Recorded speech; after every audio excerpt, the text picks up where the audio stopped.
আসসালামু আলাইকুম সবাইকে শুভেচ্ছা জানাচ্ছি। মাসুম মাহবুব দেখছেন ওপেন দ্য ইউটিউব চ্যানেল এবং মাসুম মাহবুব ফেসবুক পেজ।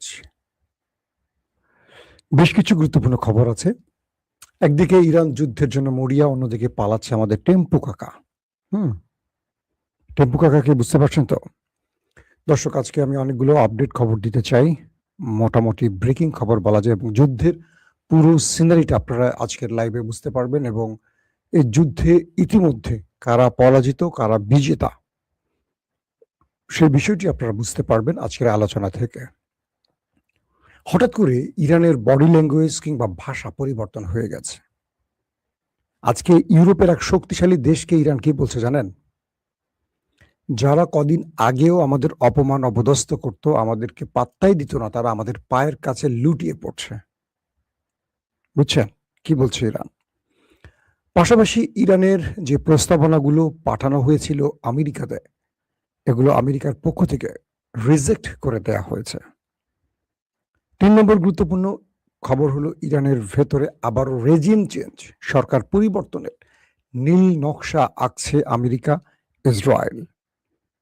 পাশাপাশি হরমুজ প্রণালী ঘিরে কি চলছে দুটো দেশের মধ্যে, অনেকগুলো বিষয় আজকে থাকবে আলোচনায়। প্রথম যে আলোচনাটা দিয়ে শুরু করতে চাই, আমেরিকা এমন একটা চাপের মধ্যে আছে যে চাপটা আমেরিকা বিশ্বের কাছে প্রকাশ করতে পারছে না, কিন্তু বিশ্ব বুঝতে পারছে।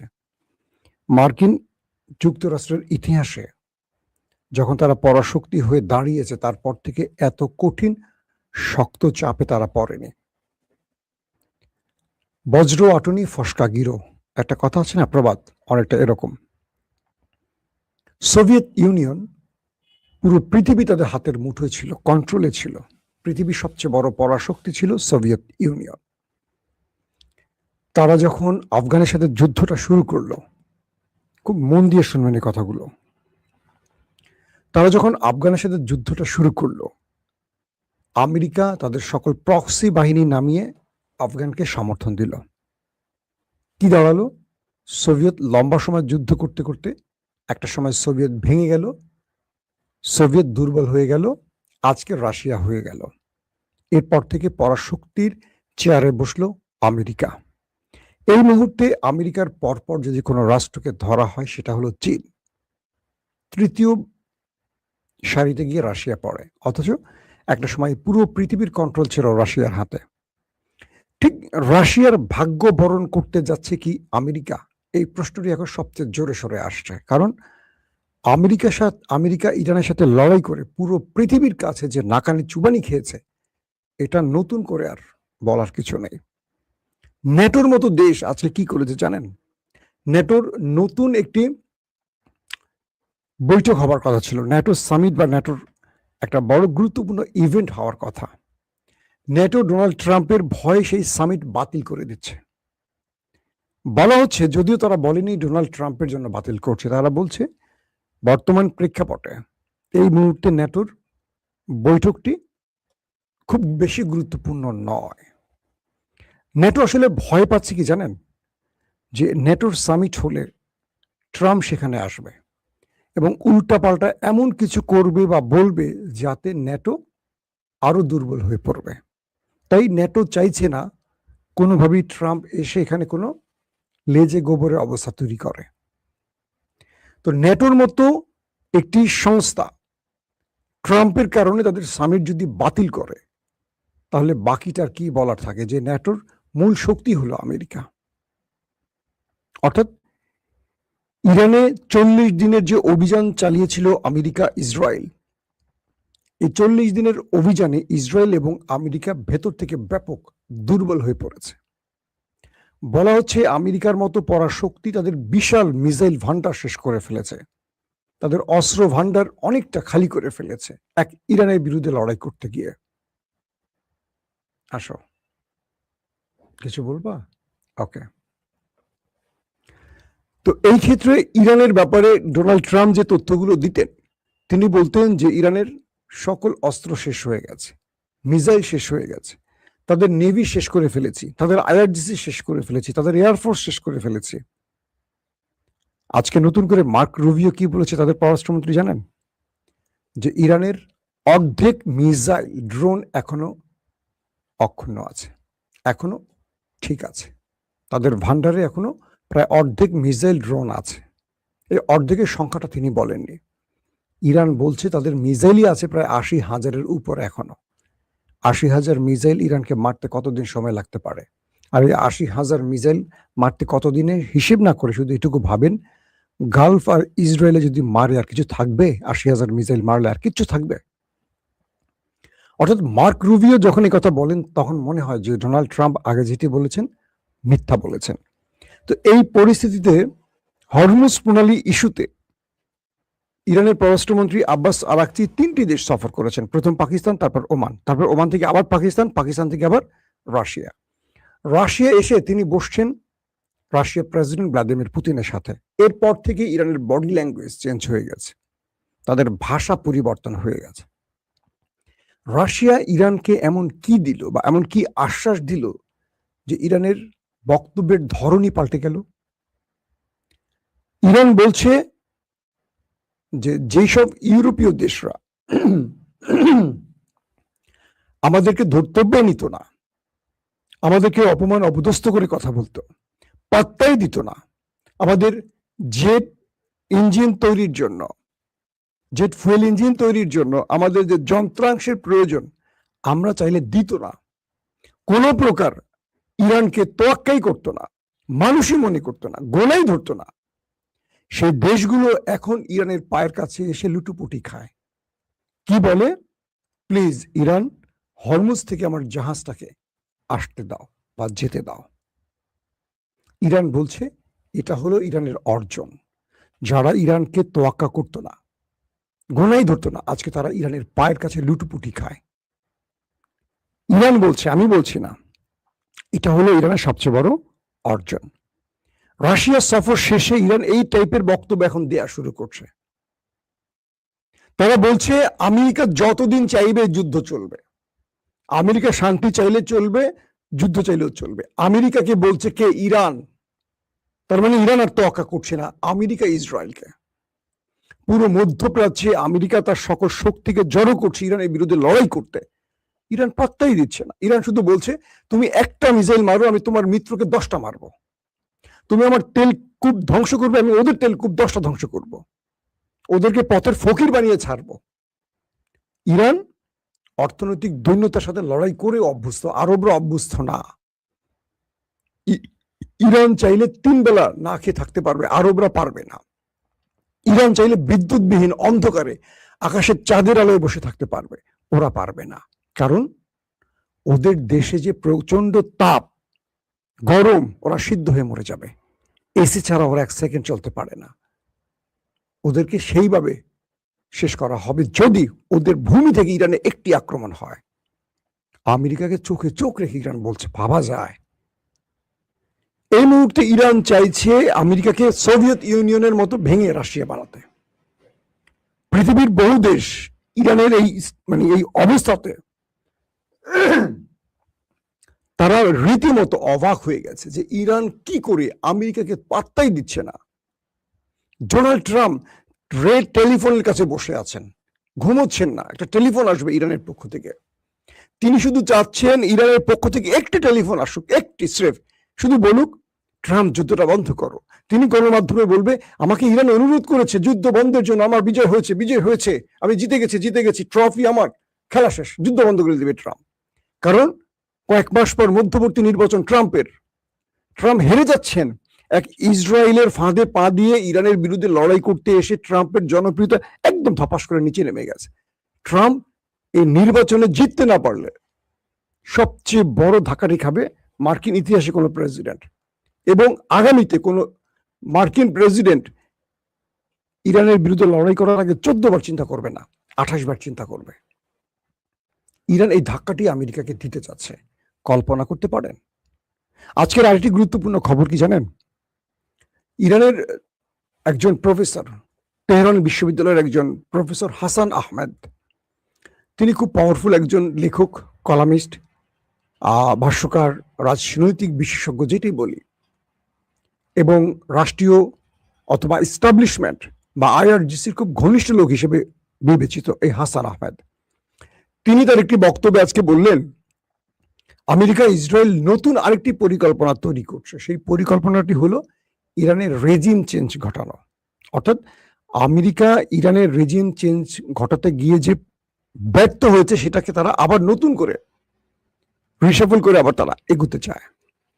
আমেরিকা এবং ইসরায়েল এবার যে যুদ্ধটা করবে তাদের টার্গেট হবে যতদিন না ইরানের সরকার পরিবর্তন করা যায় ততদিন তারা আক্রমণ করবে। তারা সেইভাবে নামতে চাচ্ছে। তার মানে আমেরিকার ইচ্ছাগুলো ইরান জানে। তিনি বলছেন হাসান আহমেদ যে ওদের লক্ষ্যটা হলো ওরা যে ব্যর্থ হয়েছে ইরানের রেজিম চেঞ্জে, এটা ওদের মূল পরাজয়। কারণ রেজিম চেঞ্জ ঘটালে ইরানের ভেতর আর কিছু পরিবর্তন ঘটানো লাগতো না, সব অটোমেটিক আমেরিকা নিজেই করে দিত। বাংলাদেশ বলেন, পাকিস্তান বলেন, এই দেশে আমেরিকার আশা লাগে। একজন আন্ডার সেক্রেটারি যদি ফোন দিয়ে তারেক রহমানকে বলে যে আপনি কালকে পূর্ব দিকে ফিরে বসে থাকবেন, তারেক রহমানের সাহস আছে পশ্চিম দিকে ফেরার? মনে হয় এক ভারত কি তো ভয় পায়, যে কারণে জুলাই সনদ থেমে গেছে, যে কারণে সংবিধান পরিবর্তন থেমে গেছে, যে কারণে গণপরিষদ থেমে গেছে, যে কারণে আমাদের দীর্ঘদিনের যেই আলোচনা জুলাই সনদ নিয়ে বা আমাদের বিভিন্ন সংস্কার নিয়ে সব থেমে গেছে। যে বিএনপি সবচেয়ে বেশি এই ক্ষেত্রে সোচ্চার ছিল সেই বিএনপি থেমে গেছে, কারণ ওপার থেকে চাপ দেওয়া হয়েছে এগুলো করা যাবে না, তাহলে তোমাকে ক্ষমতা থেকে সরিয়ে দেব। এটা বিএনপিও বোঝে, আমিও বুঝি, আপনিও বোঝেন, কে বোঝে না? তারেক রহমান অবশ্যই পরিবর্তন চান, কিন্তু ক্ষমতা হারাতে ভয় পান। তার ক্ষমতাটা দরকার হয়তো এখন। একজন ভারতের একটা মামুলি ভারতের ভয় যে যাদের কাঁপা কাঁপে, তো আমেরিকা থেকে তাদের যদি একটা টেলিফোন আসে তাদের অবস্থা কি হবে? তো সেই আমেরিকার প্রেসিডেন্ট কোনো আন্ডার সেক্রেটারি না, তাকে তিনি আজকে বক্তব্য দিলে কালকে ইরান বক্তব্য দিচ্ছে, উল্টা আরো অ্যাকশন ধর্মী বক্তব্য, কাঁপায় ফেলতেছে আমেরিকাকে। ডোনাল্ড ট্রাম্প এখন শুধু একটা এক্সিট রোড চাচ্ছেন, যে একটা টেলিফোন আসুক আমার কাছে। তিনি বলছেন যে আমি ইরানের একটা টেলিফোনের অপেক্ষায় আছি। আহা, বেচারার জন্য মায়া লাগছে না বলেন? একদিকে তাকে টার্গেট করতেছে তার দেশের জনগণ, আরেকদিকে তিনি ইরানের কাছে নাকানি চুবানি খাইয়ে এখন একটা ফেস সেভিং চাচ্ছেন, একটা টেলিফোন চান। তো ইরান যে প্রস্তাবনাগুলো পাকিস্তান এবং রাশিয়ার মাধ্যমে আমেরিকার কাছে দিয়েছে সেখানে বলেছে আমেরিকা হরমুজ প্রণালীর প্রান্ত থেকে, অর্থাৎ নৌ অবরোধ ভেঙে চলে যাবে। তারপর ইরান বাকি আলোচনাগুলো চালাবে। আগে ইরান আমেরিকাকে এখান থেকে যেতে হবে। আর নিউক্লিয়ার ইস্যুতে আমেরিকা যে প্রস্তাবনাগুলো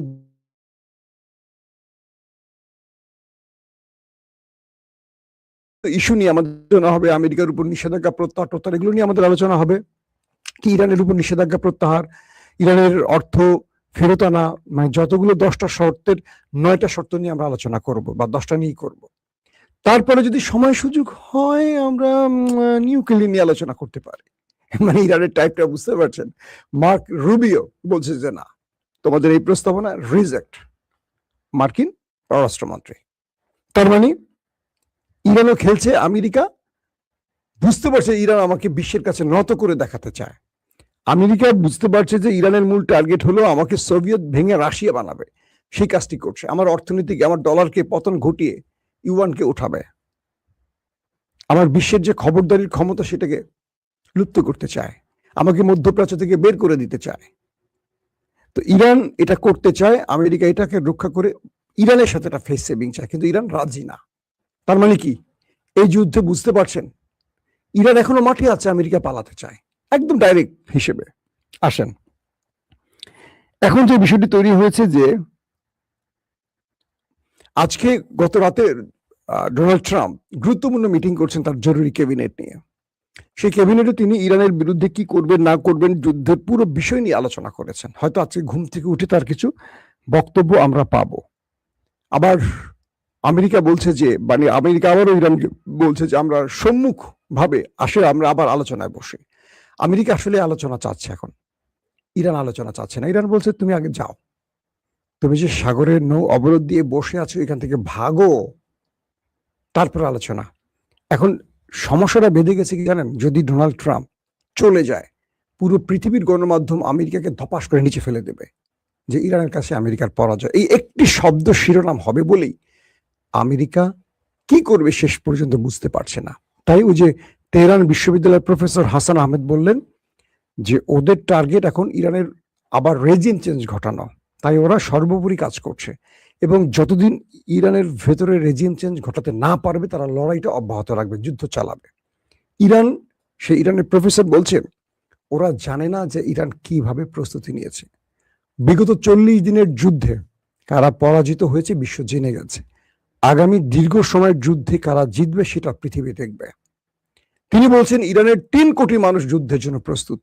কল্পনা করা যায় একটা দেশের 3 কোটি মানুষ যুদ্ধের জন্য প্রস্তুত, যারা এক ডাকে নেমে আসবে। তিনি বলছেন ইরানে আর রেজিম চেঞ্জ ঘটানো সম্ভব নয়। পুরো ইরান ধ্বংস হলেও সরকার বা সিস্টেম পরিবর্তন হবে না, এটা ইরানের জনগণ স্পষ্ট আমেরিকাকে সেই বার্তাটি দিয়ে দিয়েছে। কারণ আমেরিকা বারবারই ইরানে আক্রমণ করে, ইসরায়েল আমেরিকা এসে বারবারই বলছিল যে তোমরা নেমে আসো রাস্তায়, আমরা আমাদের কাজ করে দিয়েছি, খামেনিকে মেরে দিয়েছি, আমরা তার পুরো টিমকে ভেঙে দিয়েছি, তোমরা আসো। একটা ইরান জনগণ নামে নাই, কারণ ইরানের জনগণ বুঝে গেছে ওরা আসলে বর্গী, ওরা আসছে ওদের দখল নিতে, ওদের তেল সম্পদ জ্বালানি কেড়ে নিতে। ইরানের জনগণ বুঝে গেছে কিছু বেঈমান থাকে, বিশ্বাসঘাতক থাকে, আমাদের দেশেও আছে, নাম বলবো না। বেঈমান বিশ্বাসঘাতক থাকবে, তারা ক্ষমতার জন্য সব পারে, তো তারা আছেন, কিন্তু তাদের সংখ্যাটা খুব কম। তারা মাঠে নামলে যাদের সংখ্যাটা বেশি তারা পিষে ফেলবে।